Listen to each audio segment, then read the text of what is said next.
Welcome to Entrepreneur State of Mind. I'm your host, Dr. Dale Caldwell, with Kelly Brozyna, a friend and the head of the SBDC for New Jersey. Kelly, welcome. Thank you for having me. I appreciate being here. As always, I like to hear people's backgrounds, where they grew up, where they go to high school, college. So where did you grow up? So I grew up in New Hampshire, and but I traveled all over the place. So lived in New Hampshire, lived in Texas, lived in Mississippi, lived in Florida a couple times. So mostly East Coast, but down south a lot of part of my career. Interesting, interesting. And so small business development centers. Tell the audience, what is a small business development center?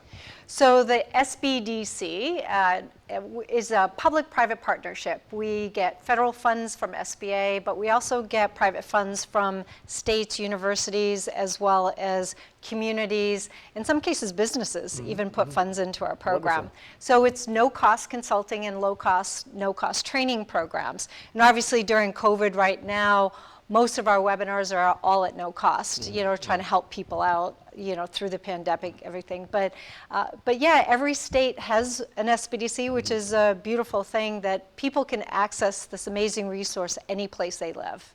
So it's funded by federal taxpayer dollars. So I think it's one of the best investments that taxpayers are making because, and especially for you entrepreneurs out there, we have thousands of entrepreneurs who watch this show. This is a resource that's near you that you can really ask just about any. Are there any out of bounds questions? Can an entrepreneur ask? You may not have all the answers, but they can ask pretty much anything, right? They can ask anything, and typically what we get is most people want capital. They need funding for their businesses. But the nice thing is once they come into our office, we can sit down with them holistically, look at their business, and realize, well, maybe they need marketing help or website help or e-commerce right now where everything is about selling online with people doing virtual and trying to get a hybrid business of both virtual as well as physical brick and mortar space. So there's a lot of other things that we can help with other than capital, which of course I don't put any of that aside that capital is not important for businesses, but we can help with all types of business questions. The one thing that we don't do is we don't do it for you. We actually guide you, we mentor you, we advise you along the pathway to success. So financials will help you in perhaps say, you may consider this or look at this. We have CPAs, we have attorneys that do pro bono work for us, we have experts in the field. And the unique thing about the SBDC is we bring community members to serve community members. We truly want to make sure we have veterans to serve veterans. We have, we mirror our clients. So we want to make sure that trust is built automatically within it as long as we bring some community members into our programming. Wonderful. Well, I always love that adage, give a person a fish, you feed them for a day, you give them, you teach them to fish, you feed them for a lifetime. I take it the next step, if you help them develop a fishing business, you help the community. That's right. So, and that's kind of what the SBDC does, which is why I think it's such a great investment of taxpayer dollars. And so let's go back to your background. Now you've worked with SBDCs around the country. Where have you been within the SBDC world? So I was down in South Texas, and I actually started my career in South Texas, south of Corpus Christi. And I started out doing consulting. I had a business background, and I wanted to give back. And was this your own consulting firm, or was this no, part actually of the working SBDC? for the SBDC. So really, so you started, okay, good. Yeah, good. And so it was really great because it was a small town, and I was giving back and got promoted pretty quickly to a center director. And then when we moved to Colorado, I found myself always trying to recreate an SBDC because it's such a perfect resource for people at no cost, but also bringing in all that expertise. So I always found myself just constantly migrating back to the SBDC world. So when I moved to Colorado, actually was pretty blessed with getting in as the associate state director and then 3 months promoted to the state director. Wonderful. And my career there was for 20 years till I moved to New Jersey to start my new career here in New Jersey. Now, when were you in Mississippi? You said you were in Mississippi. Yeah, so I was in Mississippi in the late 90s. Okay. Yeah. So talk to me about the regional differences of entrepreneurs. Are there regional differences, or, tell me about that. It must have been a great experience. It is an amazing experience. So every community is different. Right, One size doesn't fit all type of thing. And it's interesting because I'll tour multiple states because I used to review SBDC programs as well, and everybody's like, but we're so unique here, we're so different, and the reality is every community is different, which makes it really important to make sure we bring those local expertise to do the consulting and the mentoring and the training programs that are there. Rural and urban, much different needs that they have. I will say that majority of the people will come in and they still need the same basic needs of access to capital, e-commerce, cybersecurity. That is overwhelming what everybody tends to need right now, especially during COVID, but how you deploy that is different. So when we customize for each business. It's not, a template that everybody has to go by. We'll listen to the needs of that business and create something special just for them. And I personally owe a lot to the Small Business Development Center. When I was getting my MBA at Wharton, that was my first consulting opportunity. I did it over the summer. Instead of doing these high-paid internships, I did that. And I worked with a lot of entrepreneurial businesses in Philadelphia. And it was just such a great learning experience for me. And people, new products and other things. And that's really where I first really fell in love with entrepreneurs. To really realize that they're the backbone of this country. But unfortunately, other than SBDC, government doesn't seem to really recognize how important entrepreneurs are to every aspect of life. And so as you grow this entrepreneur, and we'll talk about New Jersey, the uniqueness of New Jersey, but what stage do the businesses have to be? If I've started a business and I just have a basic idea, but I haven't made a single sale, can I come to you? Absolutely. Okay. I mean, you can have an idea, you can have a full-blown business plan. Wow. Whatever stage you're at, we can assist you along the way. There may be some training programs that are really great for you to attend before you actually sit down with a consultant, but the reality is if you have an idea, we can help you. And we want to help that idea flourish to a successful business. And if that business succeeds, that community succeeds. The more the lack of empty spaces in downtown areas and vacancies, and right now, there's a lot of need to fill those vacancies. And so we want to be there to help the businesses to find the right spot that's going to work for them. And arguably, there's never been a time when small business development centers are more important. Coming out of the pandemic, so many small businesses have been devastated by this and don't know what to do. And some of them have gone out of business. Some are hanging on by a thread, and this new COVID variant may kill them. So really trying to access the small business development centers is so important. So the SBDCs tend to be needed more during downtimes than, not to say that we're not needed at all times, but during a pandemic and during disasters, we're the ones that are able to, we're not the be-all, end-all, don't get me wrong, but we can pivot very, very quickly. When the pandemic hit New Jersey in when it started really hitting March of 2020, we actually transitioned within 3 days to 100% virtual. Oh, 3 days. Wow. I mean, that's almost unheard of when you talk about government and quasi-government. So we are still now doing virtual, but we're going into the hybrid of some physical, some virtual consulting. And again, it's a comfort level of the business, whatever they feel the most comfortable with. But, we shifted all of our priorities right at the very beginning, and I like to say back to basics, to really focus on helping businesses to stay in business. It was more important, you can always talk about recruiting the really flashy, sexy business, the big companies to come. The reality is we want to make sure the businesses that are in our backyard can flourish and can grow. We want to be that fertilizer to help that business to flourish. Well, one of the things that, I love technology businesses, I love innovation, I love that stuff, but I think people ignore the average businesses. The brick and mortar, the basic businesses, the restaurants, the barber shops, and those things are really the backbone of the economy.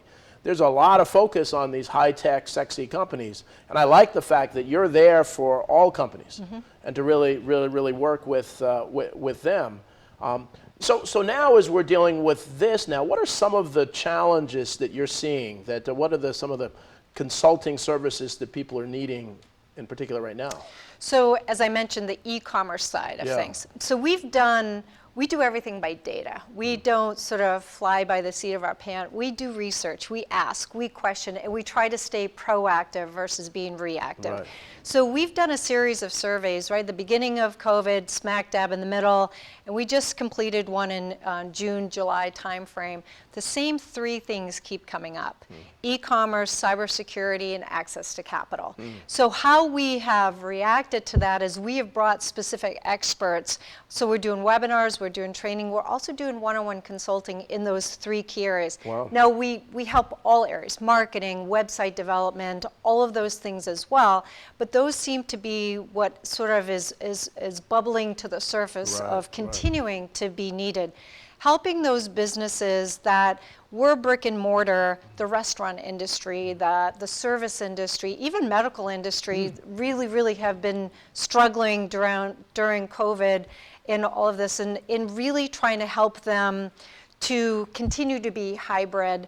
If you are brick and mortar and you didn't have some sort of online presence, you may be out of business. Right, exactly. And moving into the future, you know, who knows what the new norm is going to be. So we really would like to help those businesses to continue keeping that hybrid, part brick and mortar, part online presence. And so we will continue to bring on experts that will help in those areas. Capital being a huge thing, right? I mean, you have the EIDL loans, the PPP loans, and in NJEDA with all of their specialty grants that are coming out.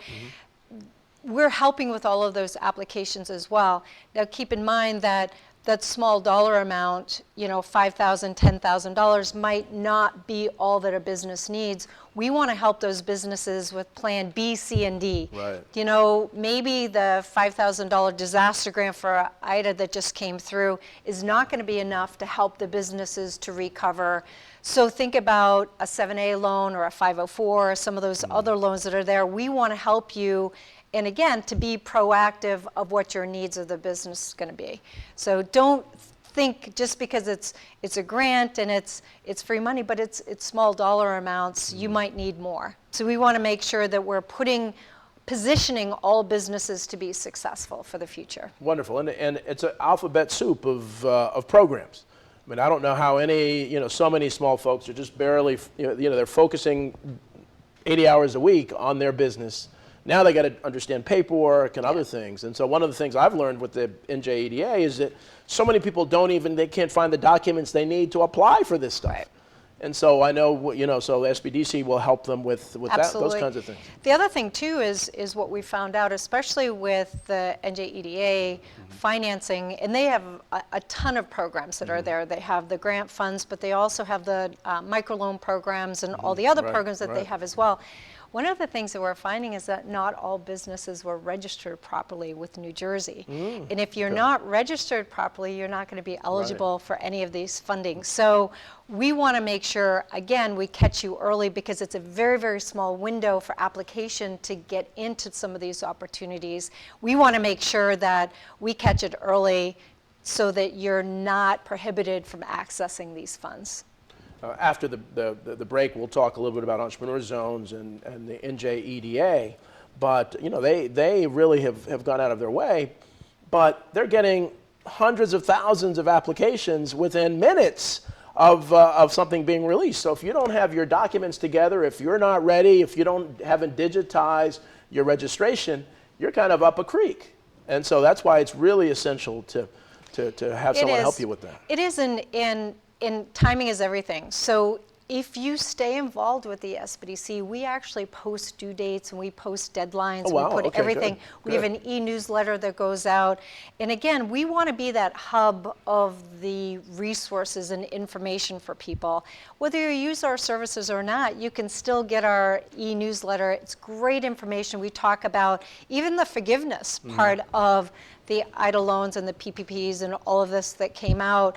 It's a delicate dance that everybody has to go through in order to make sure timing is right, paperwork is right, and you have the knowledge of what is available to you. Yeah. So again, resources and knowledge and information is really key, especially for these businesses that may be still in that struggling side of the equation with COVID. And again, we want to be there to help them to make it through all of this troubling time. Well, Kelly, this is great information, and time goes by so quickly. We're going to take a mid-show break. We're going to take a commercial break, and we're going to come back and continue this conversation and begin to talk about entrepreneur zones. We'll see you back.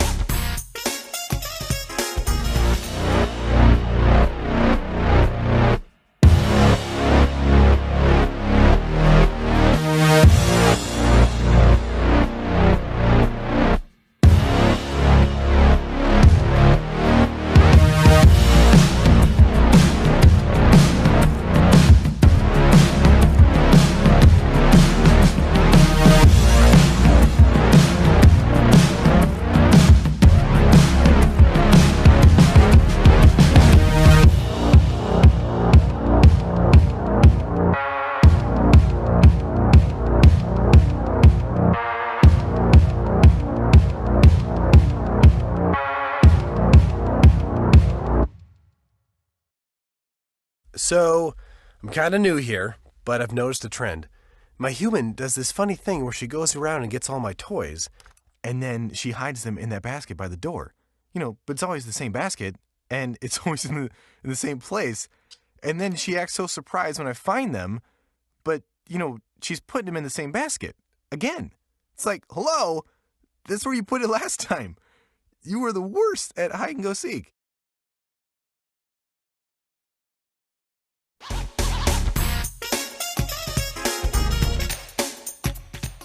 Welcome back to Entrepreneur State of Mind. I'm your host, Dr. Dale Caldwell.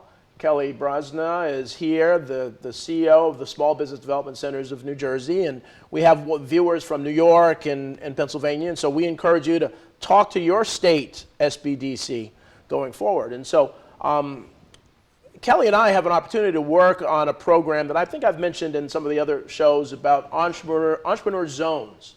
And so people are familiar with opportunity zones, which provide tax breaks for real estate investments in economically challenged areas. And so it kind of came up with the idea to say, hey, well, that's great, but what about the individual entrepreneurs? And why don't we create entrepreneur zones where they get special focus? We create an ecosystem where they can support each other.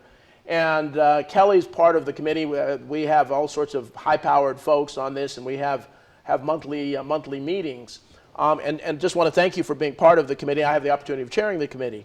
But SBDC is so key to that because as we do these entrepreneur zones around the country, we need to really align with the small business development centers everywhere. So as you've been part of this, share some of your thoughts about this entrepreneur zone idea. So I think it's an amazing opportunity for small businesses because if we look at helping businesses in their backyards grow, and within those communities to offer whatever it's going to look, taste, and feel at the end of it, but offer some sort of incentives for community members to grow businesses within their communities. Right. It's kind of like thinking about doing the community gardens. If you think about that, that's a good note. I like using sort of graphics of gardening and nurturing what's in your backyard and helping them grow. They're going to build a deeper foundation, a deeper root system than recruiting businesses to come in. Exactly. So I'm so excited about the Entrepreneur Zone project because it's another way of getting community members to serve other communities, and they know what they need in their backyard. Exactly. They knew the type of businesses that should be there and what's going to attract and basically work. So I'm really thrilled to be part of the committee. Well, we're so lucky, and that's how we met, through the committee, and just so lucky to have you. And everybody talks about top down and bottom up, and I kind of reject this bottom up. I call it people up.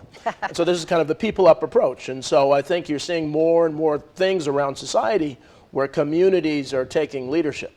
And I always say that so often we're taught or influenced by TV and other things to look at the leaders in Washington when the real leaders are you folks. It's everybody.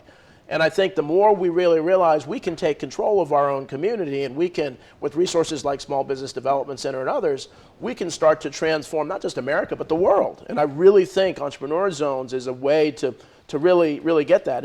And the other piece, and I'll ask you, how do you, because the entrepreneurship is so much more than just making money, so much more than just hiring. It's a mindset. It's making people feel productive. It's emotional support. I mean, talk to me about some of the intangibles about the importance of entrepreneurship in America. So those are all really key, but really it's about building a community and making it a healthy community. Yeah.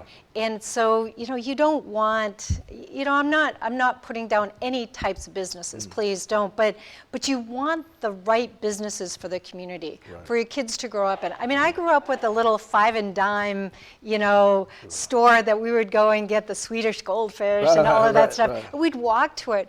I don't find very many of those anymore. And as a kid, it kept us out of trouble. Right, exactly. Like we earned money either mowing lawns or doing whatever we needed to do, but we would actually go to buy the candy or buy little sweets or whatever. Those are the things that we need to be thinking about our kids. And what are the type of businesses that we want our kids to be proud of, to be able to access, to be able to go to. Movie theaters, things that keep kids entertained and busy. And I say our youth, right? And youth technically is up to 24 to 26 years old. Right. So how do we keep our youth engaged? But also, there's a study that was done of exposing kids to entrepreneurship. So if you expose them before they're at the age of, we'll just say, I think it was 12, that they truly could be an entrepreneur growing up. They understand the risk taking. They understand going without. There's times that you might go without a paycheck to pay your people. Absolutely. If you're not exposed to that at a young age, you never truly will be an entrepreneur. And again, that's that risk taker of the site. So we want to be able to help these communities to create entrepreneurs, to build that root system, to help those communities stay healthy and productive. Well, one of the things I often say is that if every politician in America had to have made payroll, this would be a very different country.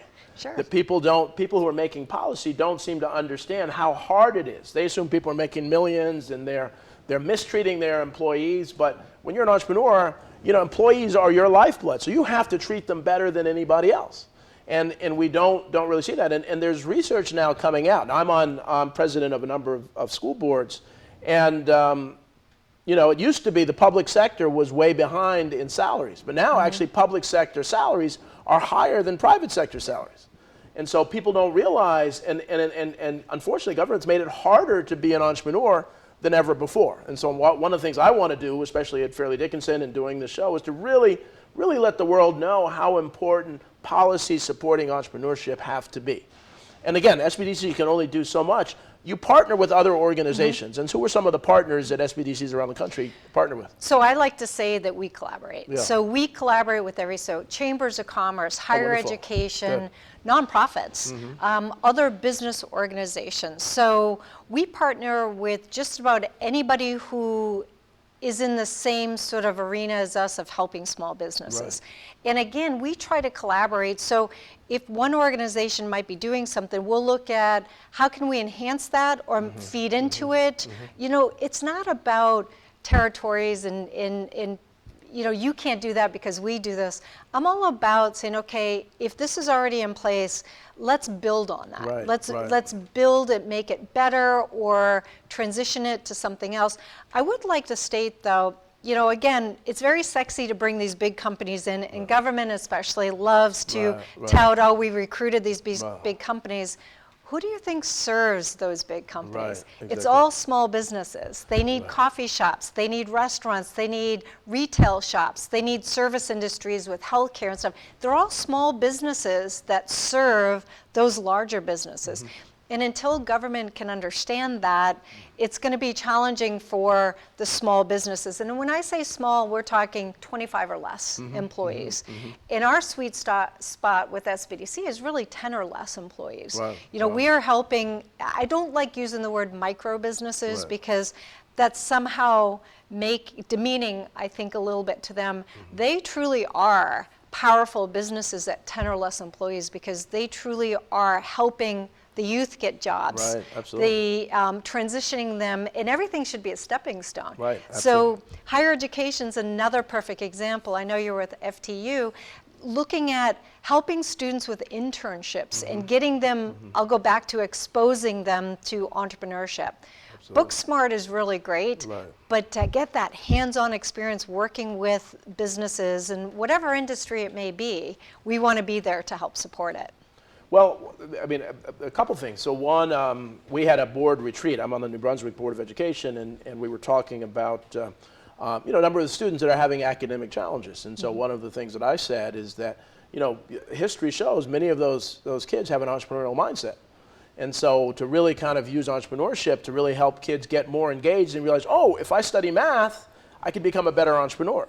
So I think we don't utilize entrepreneurship in the public schools as much. The other thing is that I'm really pushing, working with the head of the African American Chamber, the Hispanic Chamber, and the Veterans Chamber to really push, and maybe we have a local certification to push New Jersey certified women-owned, minority-owned, and veteran-owned businesses. And public agencies that get public money should report on their website how much they're spending with those. Just not a mandate, but frankly, they'd be embarrassed. Sure. And that would generate all sorts of revenue and opportunities for these businesses. So unfortunately, we're at the end of time. But I'd like you to share, if folks want to find out about the SBDCs in New Jersey, what website should they go to, or how can they find out? Sure. So if you go to NJSBDC.com, NJSBDC.com, you can go online and you can access all of our resources. We have webinars, we have trainings, but you can also request consulting. And again, I'd like to stress that it's no cost consulting. So we're kind of the best price in town. Yeah. Well, what's better than that? So thank you for watching Entrepreneur State of Mind. We will see you next week. Kelly, thank you so much. Thank you. Great job. Appreciate it. Take care. Bye-bye.